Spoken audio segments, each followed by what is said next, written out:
La economía es una ciencia llena de arte, es una ecuación compleja que para funcionar bien para todos necesita iniciativa, libertad, incentivos, orden fiscal, certeza jurídica, masa crítica y políticos responsables que están cada día más escasos. La economía es la columna vertebral de las naciones. Si esta funciona, todo lo demás son oportunidades que se deben aprovechar con trabajo y compromiso.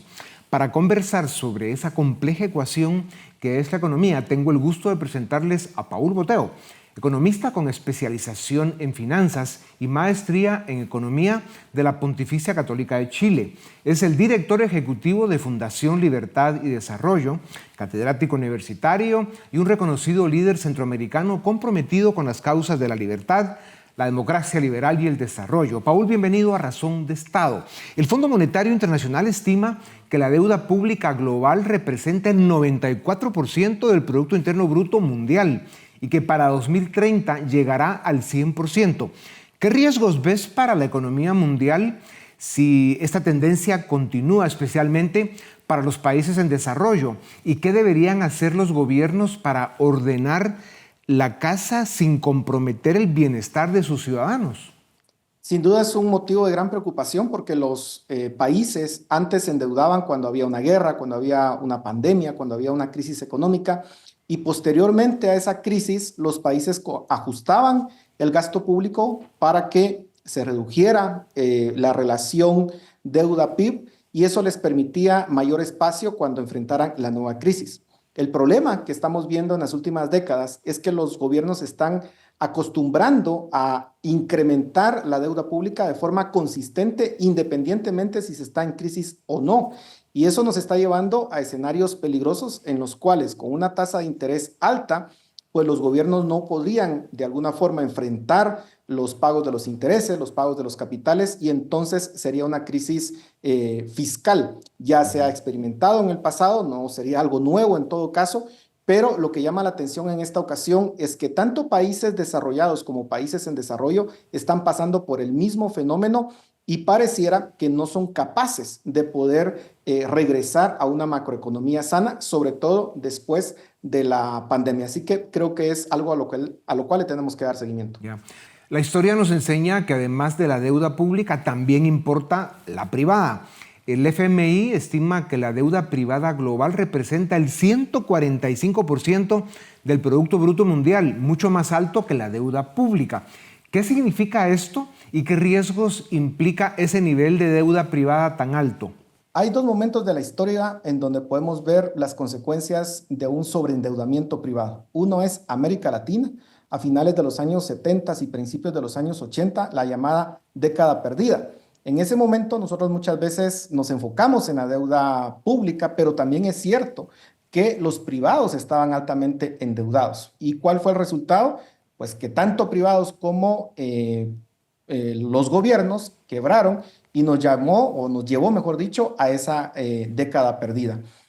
Otro ejemplo fue en Estados Unidos, con la crisis financiera que se dio en el 2008-2009, de nuevo, eran privados los que se habían endeudado. Entonces, no solamente le tenemos que poner atención a la deuda pública, sino también a la deuda privada, pero sobre todo a los incentivos perversos que ponen los bancos centrales, porque mucha del sobreendeudamiento que puedan tener los privados, tanto individuos, familias como empresas, es porque hacen políticas monetarias expansivas, se reduce la tasa de interés y entonces eso hace que las personas tomen mayores riesgos, mayores deudas, sin tener ningún fundamento. Cuando suben las tasas de interés, entonces vienen las crisis.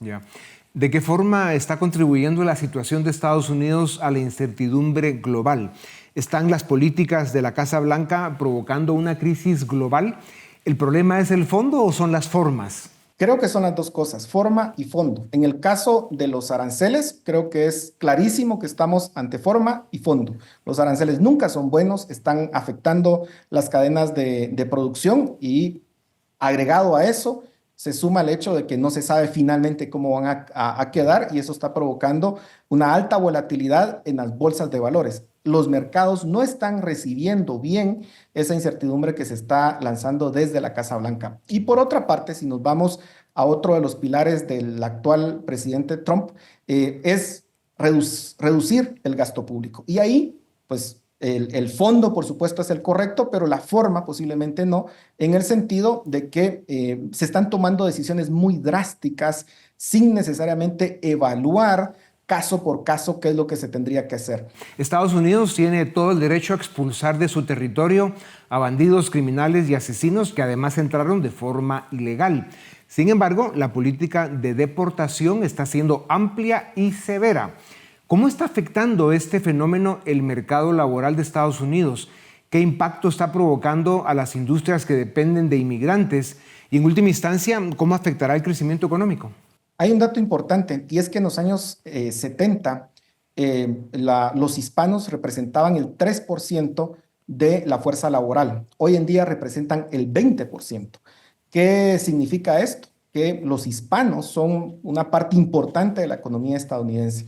Si se lleva a cabo estas deportaciones masivas, básicamente lo que se estaría haciendo es afectando muchas industrias, haciendo que los salarios se incrementen, afectando la competitividad de Estados Unidos.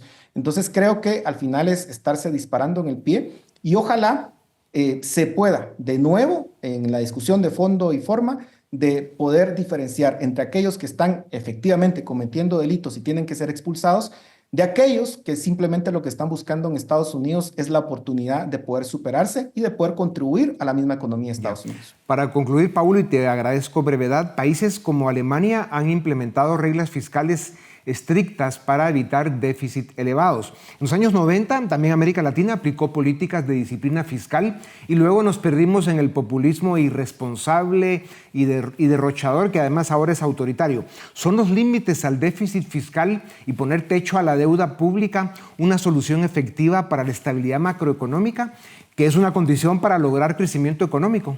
Sin duda, funcionó en Alemania, funcionó en Chile, ha funcionado en otros países. ¿Cuál es el problema? Que a los políticos no les gustan esas camisas de fuerza y aprovechan la menor oportunidad para quitársela. Chile es el ejemplo de cómo se la han quitado y la deuda pasó de un 9% del PIB a más del 40-45% del PIB en la última década. Entonces, creo que los ciudadanos en todo caso tenemos que reclamar que esa camisa de fuerza pues efectivamente funcione. Ya. El futuro de la economía y del bienestar de los pueblos depende de que paguemos las cuentas por los errores del pasado y depende de que regresemos a la racionalidad fiscal y a las políticas públicas que promueven crecimiento y desarrollo. La primera de todas, la libertad económica. Paul, gracias por estar en este programa que ayudas a producir cada semana. A ustedes también gracias por acompañarnos una vez más. Esto es Razón de Estado.